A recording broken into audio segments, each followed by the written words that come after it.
Значит, друзья мои, мыться вообще можно чем угодно. Главное, чтобы в итоге было чисто. Вот если после, так сказать, помывки кизиком становится чисто, ну, как говорится, come on and dance. Флаг в руки и барабан за 72 копейки. Вопросов нет. Если в итоге чисто, вопросов нет.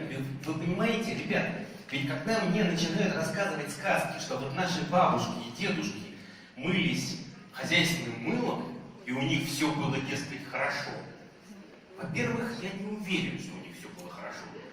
Это нужно произвести массовую эксгумацию бабушек и дедушек, и, в общем, не стоит это делать. Это во-первых. Во-вторых, те бабушки и дедушки, которые жили там в 18-19 веке, ребят, они мылись раз в неделю. В бане раз в неделю был банный день. И там они действительно, весьма вероятно, мылись хозяйственным мылом. Потом они, скорее всего, ополаскивали волосы лопушком или ромашкой, потом долго-долго гребнем чесали волосы, это я про девушек говорю. Долго-долго расчесывали гребнем, фенов-то не было. Ждали, пока волосы естественным образом высохнут. Потом заплетали это в косу, укладывали на голову и голову покрывали платком. Ни русскую, славянскую, мусульманскую женщину никто никогда без головного убора видеть не мог, ребят. Только муж и только ночью. Она утром вставала доить корову в 4 часа, она в платке шла доить корову. Она сено ворошить шла в платке, она в церковь в воскресенье шла в платке, в парадном, но в платке. Волосы не пачкались.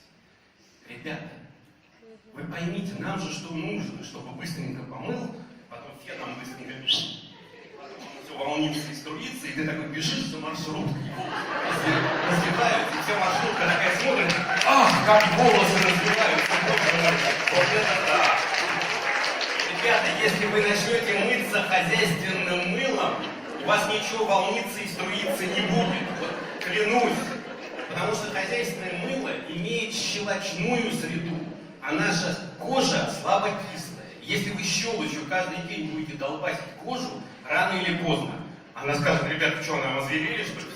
И начнет шелушиться, причем так конкретно.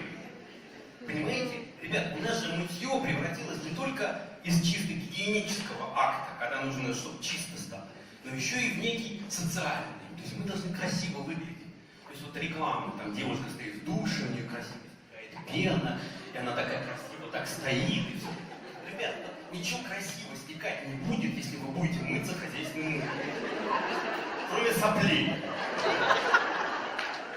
Понимаете, вот мыться нужно тем, чем нужно мыться. И забудьте истории про дары природы. Ребят, ну один раз в походе можно золой помыться.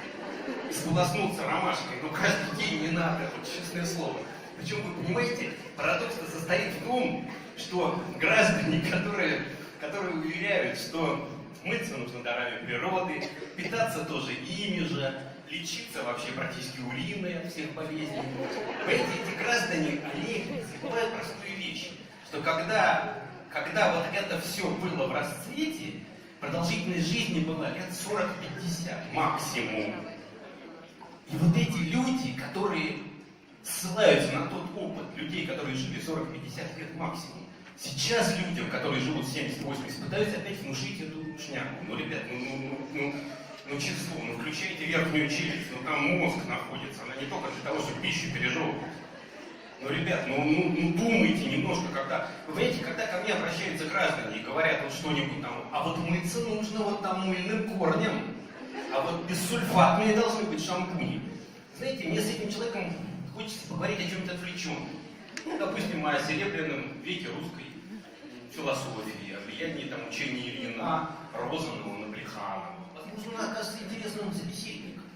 Но если он будет настаивать, что ты, собака, моешься мыльным корнем, скажу: не, ребят, все, в другой раз, все, я буду мыться, вот, даже вот Арифлейм делает хороший шампунь, все, важно правильно мыться.